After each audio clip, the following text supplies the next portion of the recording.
செய்திகள் தொடர்கின்றன. மியான்மர் நாட்டின் தலைநகரான யாங்கூன் நகரில் இன்று அதிகாலை 2 மணி அளவில் பயங்கர வெடிவிபத்து ஏற்பட்டது. இதில் 5 பெண்கள் உட்பட 17 பேர் பலியானார்கள். 80 பேர் படுகாயமடைந்தனர்.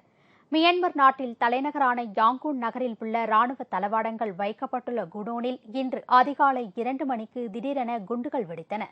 இதில் அந்த ஆயுத கிடங்கு தீப்பிடித்து எரிந்தது. இந்த வெடிவிபத்தில் 5 பெண்கள் உட்பட 17 பேர் உடல் சிதறி பலியானதாக காவல்துறையினர் தெரிவித்தனர்.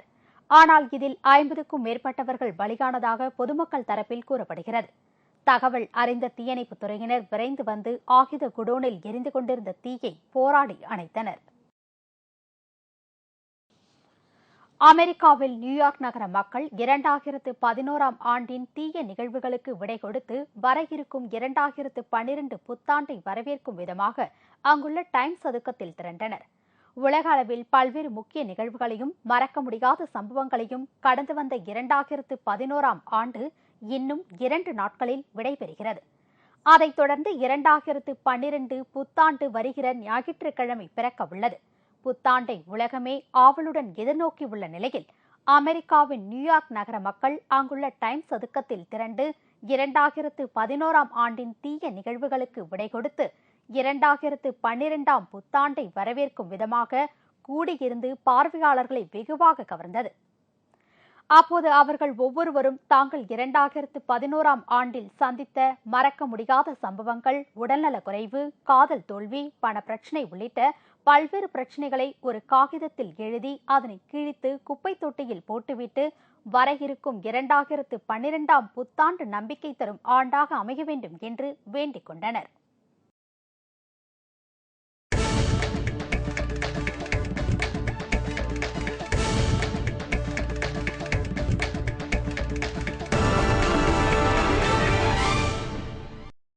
மெல்போர்ன் நகரில் நடைபெற்ற ஆஸ்திரேலியாவுக்கு எதிரான முதல் டெஸ்ட் போட்டியில் இந்திய அணி மோசமான தோல்வியை தழுவியது.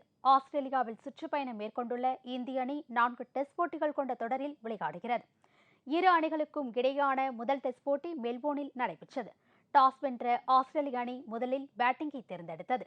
தனது முதல் இன்னிங்ஸில் 333 ரன்கள் எடுத்தது. இதையடுத்து இந்திய அணி அனைத்து விக்கெட்டுகளையும் இழந்து முதல் இன்னிங்ஸில் 282 ரன்கள் எடுத்தது.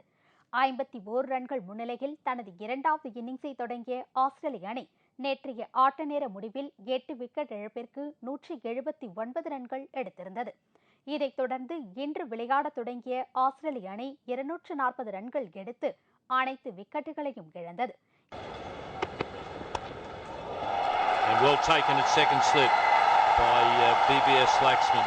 இதையடுத்து இந்தியா வெற்றி பெற 292 ரன்கள் என்ற இலக்கு நிர்ணயிக்கப்பட்டது.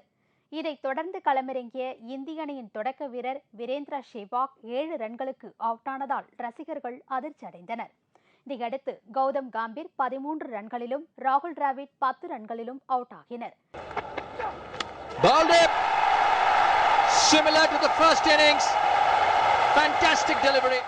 இதன் பிறகு வந்த நம்பிக்கை நட்சத்திரம் சச்சின் டெண்டுல்கர், கோலி உள்ளிட்ட வீரர்களும் சொற்ப ரன்களில் வெளியேறியதால் 169 ரன்களுக்கு இந்திய அணி ஆல் அவுட் ஆனது.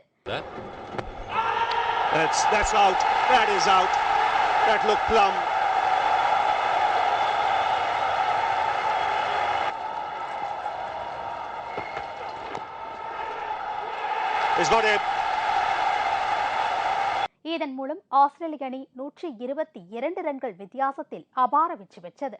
இந்த வெற்றியின் மூலம் 4 போட்டிகள் கொண்ட டெஸ்ட் தொடரில் ஆஸ்திரேலியா 4-1 என்ற புள்ளி கணக்கில் முன்னிலை பெற்றுள்ளது. சச்சின் 100வது சதமடிப்பார் என்ற ரசிகர்களின் கனவு இந்த போட்டியிலும் பலிக்கவில்லை. கொடைக்கானலில் நடைபெற்ற கோல்ஃப் போட்டியில் பல்வேறு மாநிலங்களைச் சேர்ந்த வீரர்கள் கலந்து கொண்டு பரிசுகளை தட்டிச் சென்றனர். திண்டுக்கல் மாவட்டம் கொடைக்கானலில் தேசிய அளவிலான கோல்ஃப் போட்டிகள் நடைபெற்றது. இதில் சென்னை, பெங்களூரு, மும்பை, டெல்லி, ஹைதராபாத் பகுதிகளைச் சேர்ந்த வீரர்கள் கலந்து கொண்டு தங்கள் திறமையை வெளிப்படுத்தினர்.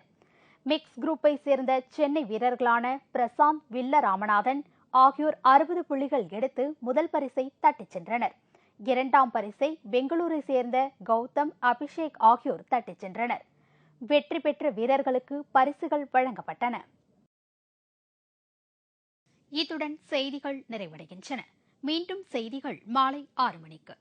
உங்கள் பிரச்சனைகளுக்கு உடனடி தீர்வு காண 30134600 என்ற கேப்டன் டிவியின் தொலைபேசி எண்ணை தொடர்பு கொள்ளுங்கள். வணக்கம்.